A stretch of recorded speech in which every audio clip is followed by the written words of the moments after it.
নমস্কার, কেমন আছেন সবাই? আশা করি সকলে খুব ভালোই আছেন। আজকের এই ভিডিওতে আমরা দেখব কি ফ্রেমকে কিভাবে আমরা ক্যাপকাটে ভিডিও এডিটিং এর সময় ব্যবহার করব। তো চলুন শুরু করা যাক।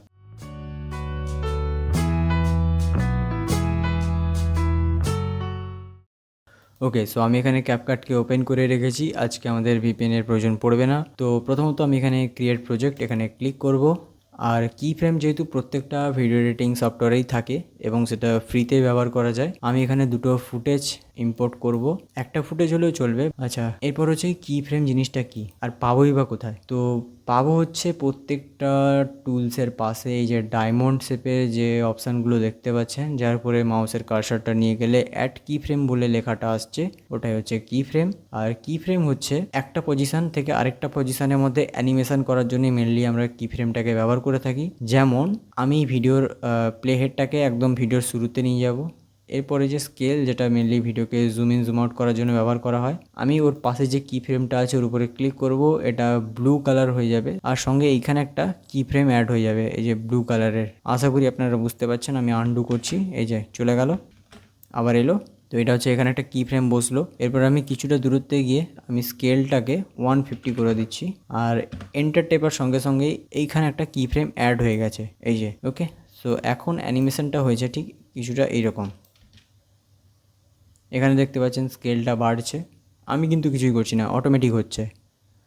আর এই কি ফ্রেমটা পেরিয়ে যাওয়ার পরে ওটা অফ হয়ে গেল, কারণ অ্যানিমেশনটা আমার এই পর্যন্তই হবে, তাই জন্য আমি এখানে একটা কি ফ্রেম অ্যাড করেছি। ওকে, সো এটাই হচ্ছে মেনলি কি ফ্রেম। একটা পজিশন থেকে আরেকটা পজিশনে অ্যানিমেশন করার জন্যই আমরা মেনলি কি ফ্রেম ব্যবহার করে থাকি। এবং যতগুলো অপশানের পাশে এই ধরনের কি ফ্রেমের বাটন দেওয়া আছে, তার মানে আমরা ওই অপশানগুলোকে কি ফ্রেম ব্যবহার করে অ্যানিমেট করতে পারবো। আচ্ছা, এখানে অ্যানিমেশন তো হয়ে গেছে। এরপর কি ফ্রেমটাকে ওঠানোর জন্য কি করতে পারি, ওই কি ফ্রেমের উপরে ক্লিক করব, এরপর কিবোর্ড থেকে ডিলিট প্রেস করব, উঠে যাবে। সেমভাবে এখানেও তো ক্লিক করব, এরপর ডিলিট প্রেস করব, উঠে যাবে।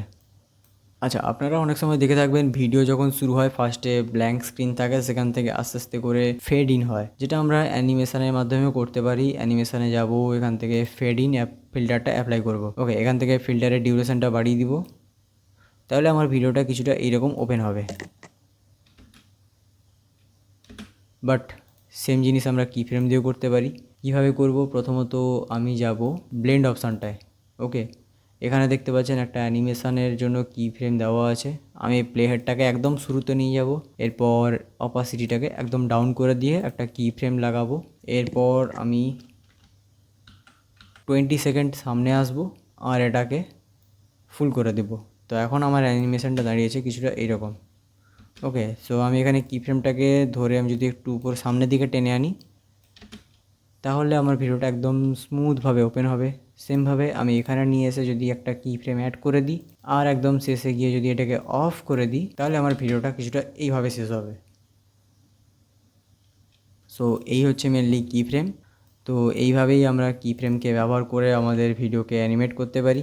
ওকে, আচ্ছা, এটা অফ হয়ে গেছে কারণ এখানে এটাকে আবার অন করতে হবে। তো এইভাবেই যতগুলো অপশানের পাশে আমরা এই ধরনের কি ফ্রেম দেখতে পাবো, সবকটাকে আমরা অ্যানিমেট করতে পারি, রোটেশনও অ্যানিমেট করতে পারি।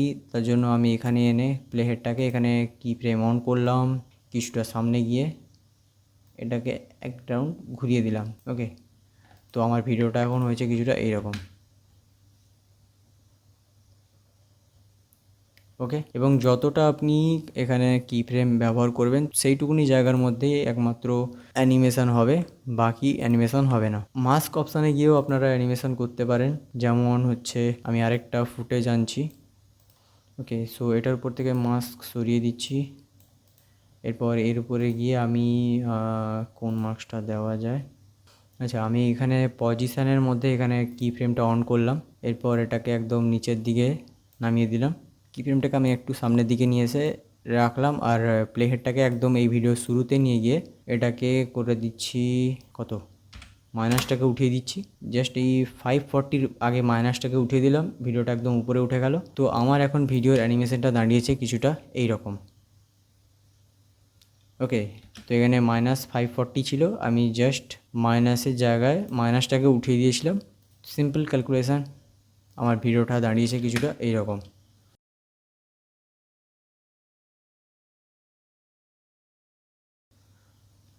ওকে, সো এই ধরনের অ্যানিমেশন আমরা ক্যাপকাটের মধ্যে অনেক পেয়ে যাবো, বাট আমরা যদি বড় বড় সফটওয়্যারে গিয়ে অ্যানিমেশন করতে চাই তো সেক্ষেত্রে এত স্টক অ্যানিমেশন আমরা পাবো না। তো সেখানে আমাদেরকে ম্যানুয়ালি অ্যানিমেট করতে হয়। তো সেক্ষেত্রে কি ফ্রেম খুবই পপুলার একটা জিনিস।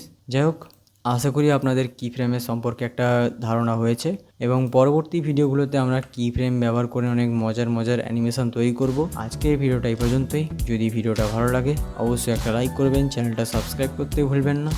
ধন্যবাদ।